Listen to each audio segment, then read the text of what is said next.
கடைசியை கண்டிருக்கிறீர்களோ அவர்கள் என்னை திருமணம் செய்து கொள்ளலாம்.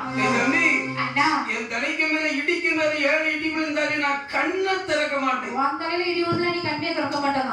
நம்ம தெய்வமிருந்தம் கிடைச்சதே பொண்ணு கிடைக்கணும். எந்தெந்த அசுரர்கள் எல்லாம் பெண்ணின் மீது காதல் கொண்டு மெய் மறந்து கண்மூடித்தனம் அதை அமர்ந்திருந்தார்கள். பார்த்தால் மாயும் மோகினிவினானவள் அமிர்தத்தை கையில் எடுத்தாள். தெய்வாதி தேவர்கள் வரிசையாகவே அமிர்தத்தை பங்கிட்டு வருகின்றாள். தெய்வாதி தேவருடைய வரிசையும் தீர்ந்தது. அமிர்தம் தீர்ந்து விட்டது. மாயமாயும் அந்த கண்டபுரன் மாயமா பார்த்தார்கள் அசுரர்கள். நீ என்ன உனக்கு ஏதாவது கிடைத்ததாடா? இல்ல என்ன உனக்கும் கிடைக்கல எனக்கும் கிடைக்கல. எனக்கும் கிடைக்கலடா. நம்ம வரும் வரும் வரும் கண்ணை மூடிக்கிட்டே இருக்கோம். தம்பி அந்த பொண்ணு என்ன சொன்னா? என்ன சொன்னா? கடைசியில கண்ணை திறப்பவனை திருமணம் செய்து கொள்வேன் என்று சொன்னா. நீ லேச எட்டி பாரு. அப்ப உனக்கு பொண்ணுதான் வேணுமா? இல்ல தண்ணி ஏதாவது குடிக்குமாறு எட்டி பாருடா.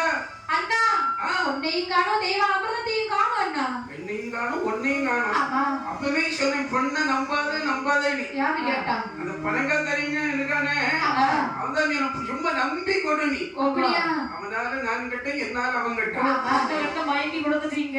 தம்பி நாம சாப்பிடக்கூடிய தெய்வ அமிர்தத்தை இந்த தெய்வாதி தேவர்கள் சாப்பிட்டுக் கொண்டிருக்கிறார்கள். அவங்களை சும்மா விடலாமா? அப்படியானால் அந்த தெய்வாதி தேவர்களை விடுத்தார்கள். அடைந்த இவர்களை எங்களோடமாக அமிர்தா என்று எடுத்தலடா.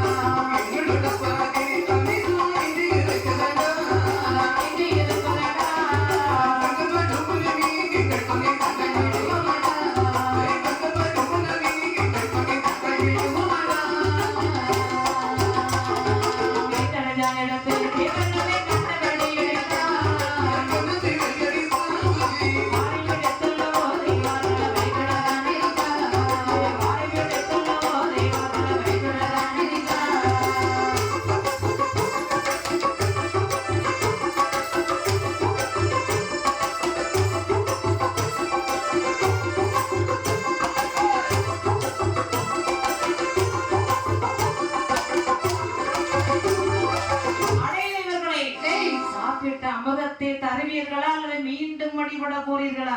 அதாவது சாப்பிட்டு அமிர்தமானது எங்க வயிற்று